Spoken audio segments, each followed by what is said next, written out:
We're here at the MEKK-KNIGHT Invitational number 16, the only tournament dedicated to find the most powerful, most skilled, most MEKK-KNIGHT duelist. Let's go to finals now. Good luck.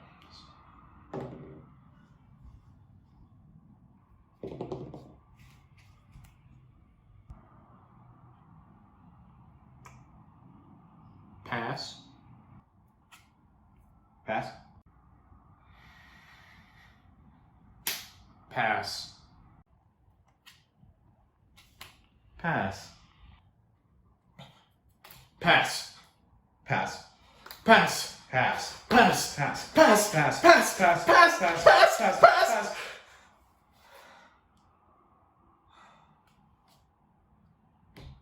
You win.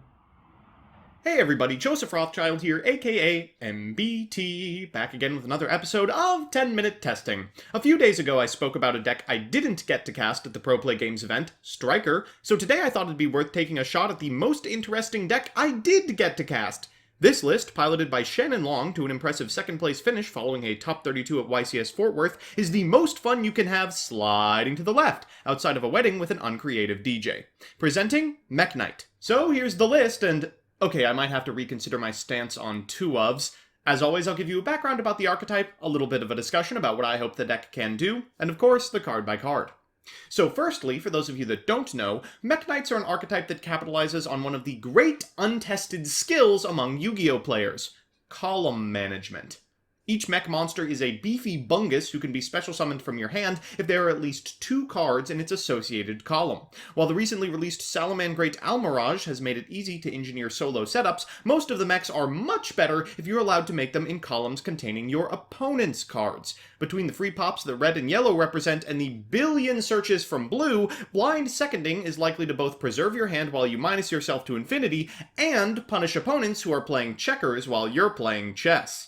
The normal combo sans stuff in column is as follows. Summon one of your normal summonable dinguses, be it Eperia or a hand trap, make Almirage, summon between 1 and 7 mechs, depending on the order in which you draw them, link summon a Morningstar, search World Legacy Secret, and proceed to lock your opponent out of monster effects for the remainder of the game. Now this might require some Senate switching on your part, but with unparalleled access to Indigo, you are never without a rook.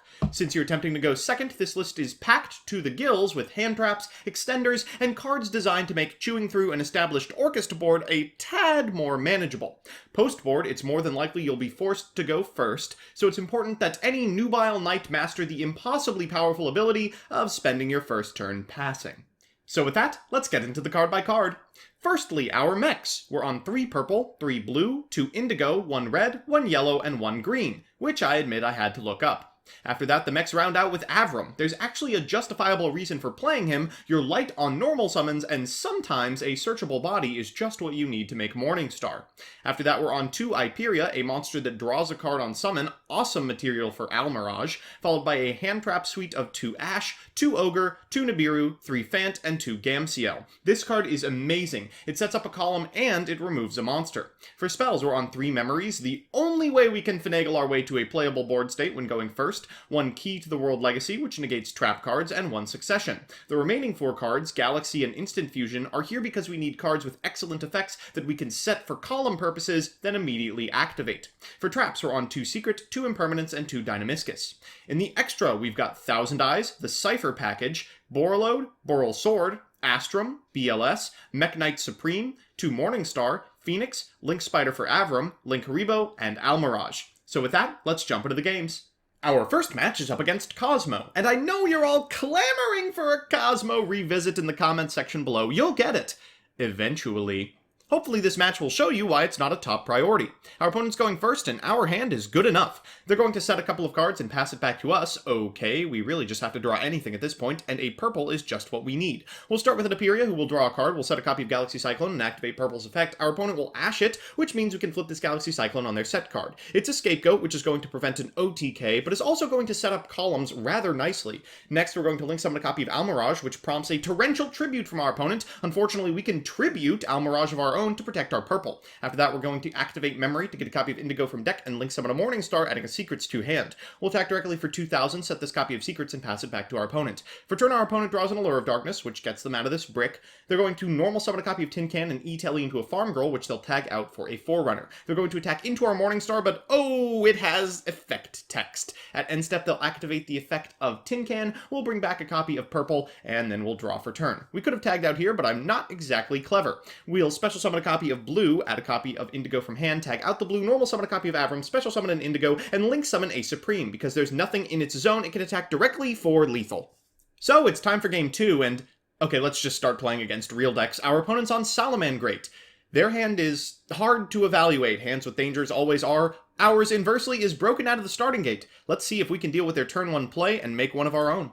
Our opponent's going to lead with a normal summoned copy of Sea Archiver, which will turn into a Balinx, adding a copy of Sanctuary to hand. Afterwards, they'll set the Sanctuary and activate Snake. You can't blame me for American sniping anymore. YGO Pro automated it. Let's call it a drone warfare. After that, they're going to Mirage Stalio for a Gazelle, sending a copy of Rage before they reincarnation summon a Sunlight Wolf, putting the Rage back in hand, and summon a Balinx at link point so they can set back the Mirage Stalio. They're actually only on one, a new development for Salamangreat. We'll tribute over their monster and go for 1,000 Eyes Restrict, prompting the roar from them. Shoot, I didn't want 2 pieces of interaction. Okay, we'll normal summon an Avram to get that Balinx out of the graveyard, then in main phase 2 we'll special summon a copy of purple to tag out of the Avram, which prompts the Rage. Not that big of a deal because we still get to banish it, and we can special summon a copy of blue and then special summon a copy of red, destroying their board, and Nibiru... Okay, we're still in a pretty good position. They're going to normal summon a copy of Spinny, then they'll link summon a copy of Balinx, put a copy of Jack Jaguar at link point, special summon back the Sea Archiver and the Spinny before they go into Update Chamber and Borreload. Wow. Unfortunately for them, this is one of the very few end boards that I can deal with an infinite impermanence we have set. They'll take 4,000 points of damage and concede. So it's time for game 3, and you know what that means, a best of 3 versus meta. Our opponent's playing Guru, the only deck powerful enough to dethrone MEKK-KNIGHTs. This replay of PPG Columbus's finals will surely decide, once and for all, which deck is superior. Unfortunately for us, we've drawn a card that is completely useless in this matchup. Nibiru! Not good against the flip summoning deck. Our opponent's grip is insane. They're going to lead with a copy of Terraforming to find a hidden city, which we thankfully have the Ash for. Unfortunately, they've already drawn the Guru, so they will set it and then flip it up, adding a copy of Fiendus to hand and setting 2 cards. For turn, we draw a Phantasme, excellent, so we'll special a purple, and because it's face up, I'll go ahead and attack the Guru. We get to eat it, which never happens, but our opponent draws an Extravagance for turn, and we're back in the hot seat. They'll draw a couple of cards, set 1. I know it's not a Guru because they would have activated Hidden City. The only other thing it could be is an Archer, and I don't want to attack into that. We're going to activate purple to get out of this. There can be only one, but they have the Effect Veiler, so we're going to have to be content with an Instant Fusion, which eats a Solemn Judgment. Okay, 4k down, 4k to go. We'll set 1 card and pass it back to our opponent. They draw a Guru for turn. These top decks, they'll activate Hidden City, we'll tag out of our monster in response, trying to prompt a Fiendus here. I don't want to deal with very many of them, and unfortunately they are going to be able to get a final battle. We're going to activate Memory at end step to get a copy of Avram to hand. Making a Link Spider is basically the only way we can get out of this. I'll activate Lavender another time before making a Kaiju and, putting yellow in the right column before realizing we don't have any MEKK-KNIGHTs in our graveyard. They just get to eat yellow here and then attack directly for 2,200, and suddenly we are in danger of losing the game.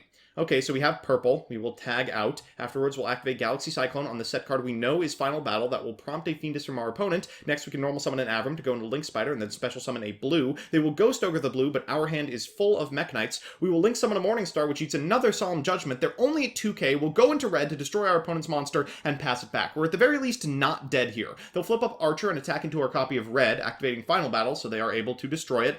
But we maybe can make this work. We draw a copy of Dynamiscus, and oh my god, that's the removal spell we were looking for. While we can destroy the first copy of there could be only one, they have a second one. They're going to go to battle phase, and unfortunately for them, I have a Dynamiscus for their monster. They will Cosmic Cyclone their own card, conceding out of fear of a death by purple. We will grant it to them.